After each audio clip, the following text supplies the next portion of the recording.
Hello everybody, Andrea here with Dentalelle Tutoring.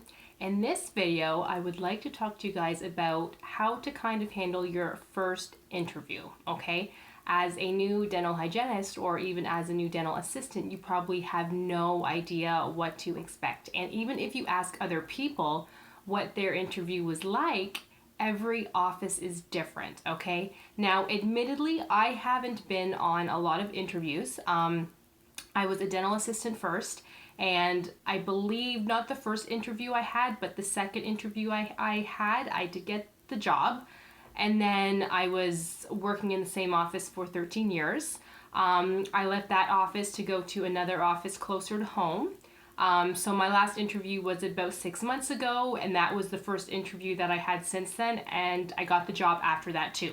So this video is about me sharing my personal experiences and hearing from other people also.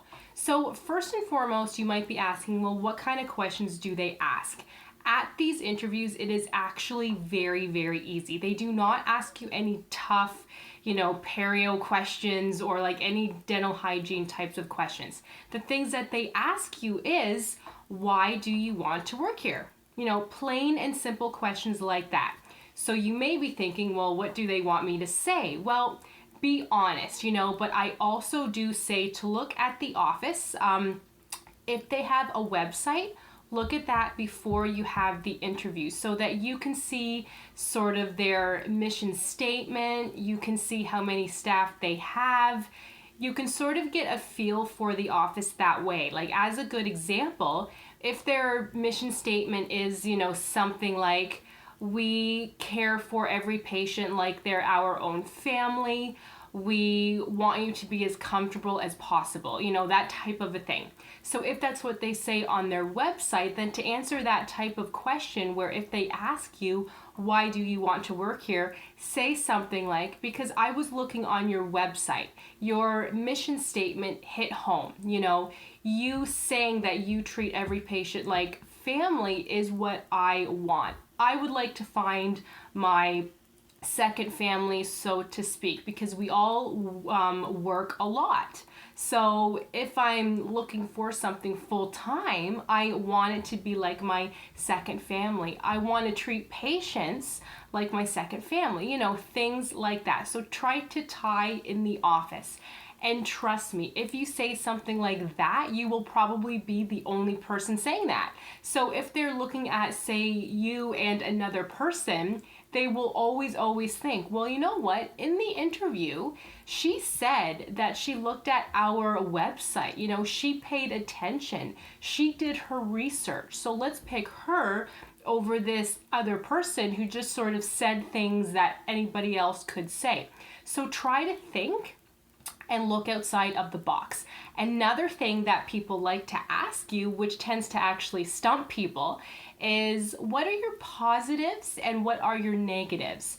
Always turn a negative into a positive. So something that I would say is, well, my negative, or con would have to be that I am very nice and I treat all of my patients, as nice as possible because I want them to be as comfortable as possible and I don't want to hurt them. So that can be seen as a negative because, if they're having a hard time taking x-rays, I'm usually thinking, oh, okay, well, if they don't want them, then we don't have to take them. But what I should be thinking is, okay, I have to be more firm. I have to say, like, we do need these x-rays. Let me use a smaller size film, something like that. So you see how I'm taking my negative, which actually turns into a positive, because it's a positive in the sense where I'm not a mean person to say, okay, like, listen, Mr. Smith, we have to take those x-rays, because if you're that type of person, the office won't keep you because the patients won't like you. So you could also say something like that too.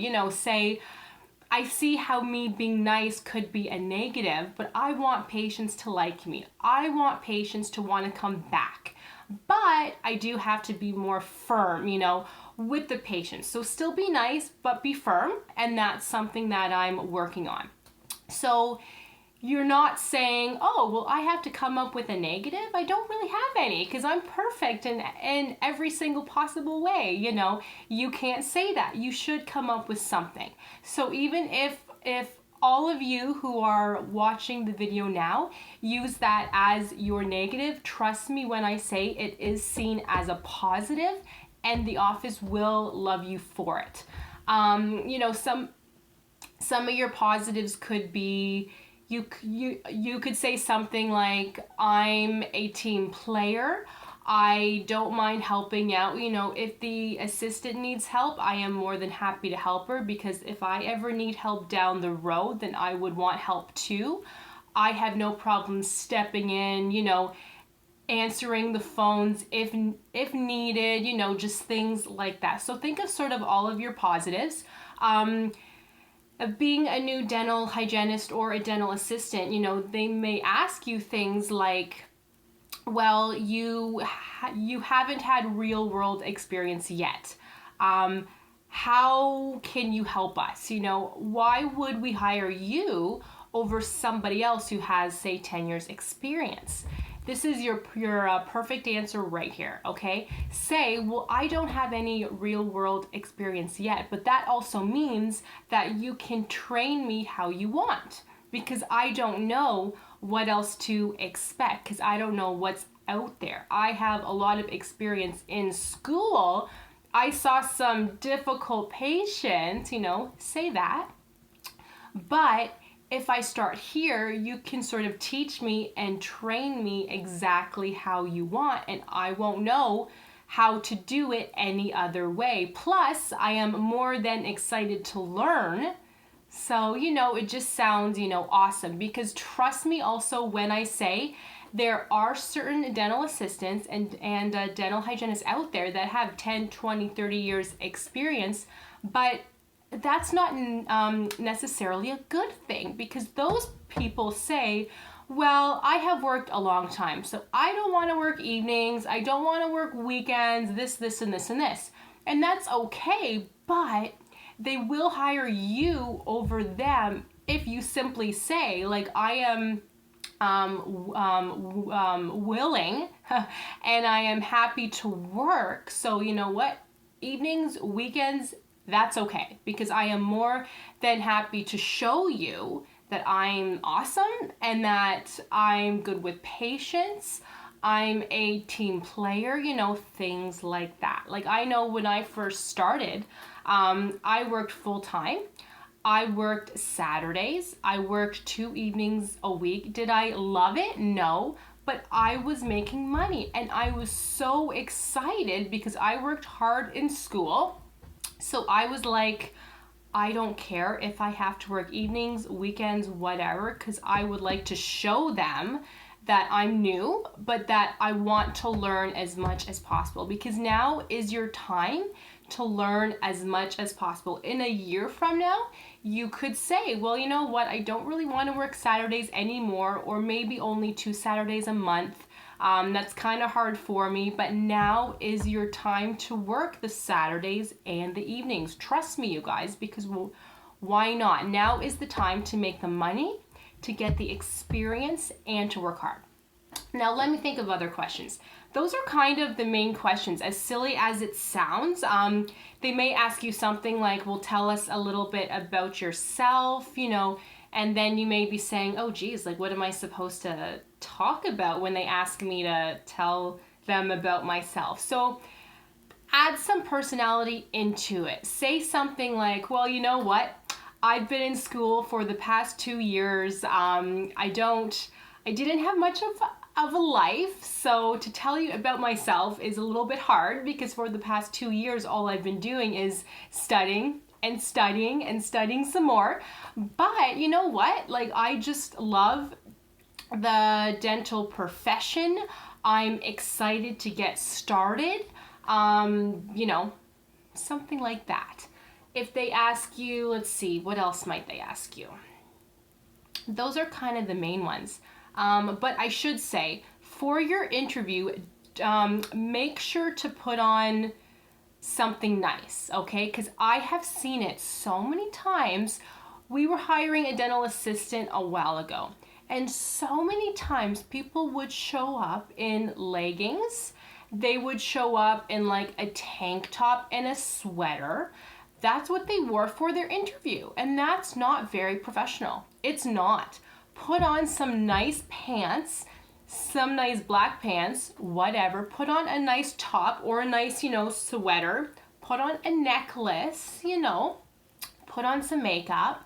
Look nice, okay? Another thing that I do suggest is if you have tattoos, I would cover them up. I'm not saying that's a bad thing, and I'm not saying that they won't hire you because you have tattoos, because that's not true. But if you can, cover them up, because you just never know, right? Again, I'm not saying that they won't hire you because you have tattoos, but I know in certain offices, they actually will pick somebody else over you if you have obvious, larger tattoos. If you have a piercing in the nose, lip, cheek, whatever, I would take it out or have something in there that is very, very small. Because again, I'm not saying that they won't hire you, but they might pick somebody else over you. So just keep that in mind. Another good thing is if they ask you how much you want to make. That's tricky because it depends on where you live, so ask. Say you're looking for a job in Kitchener. People in Kitchener make more money than they do in London, Ontario. So you do have to know these things. How do you know? You have to ask other people, okay? So, but you should come up with a number, because if you don't, then they will come up with a number that is too low. Trust me, I've seen it. So a ballpark, okay? So let's say you are talking to people who say that they have 10 years experience and they make $40 per hour. I'm just throwing something out there. As a dental hygienist, you should be asking for at least 30. But always ask for a little bit higher than what you want to make, and I'll tell you why. So let's say you making 30 makes you happy. Say, well, I would love to start at 32 per hour, but I'm also willing to talk about it since I'm new, okay?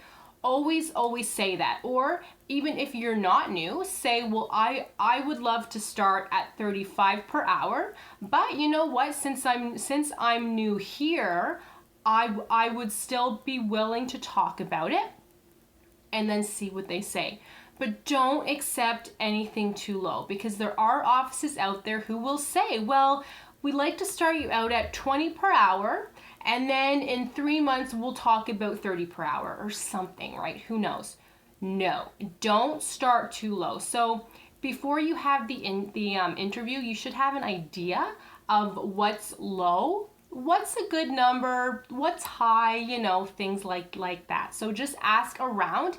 If you're not sure, ask me. But I know London, Ontario, and area. So if you're living in the States, I can't help you. If you're out of my area, I can't help you too much. So I would say to ask around, okay? Because it does help. Because you don't want to go too low or too high either. Because if you go too high, they will say, okay, she's crazy, so we're just gonna go with somebody else. So you have to be careful with that too. So I do hope this helps, but any other questions, as always, just let me know and stay tuned for the next video.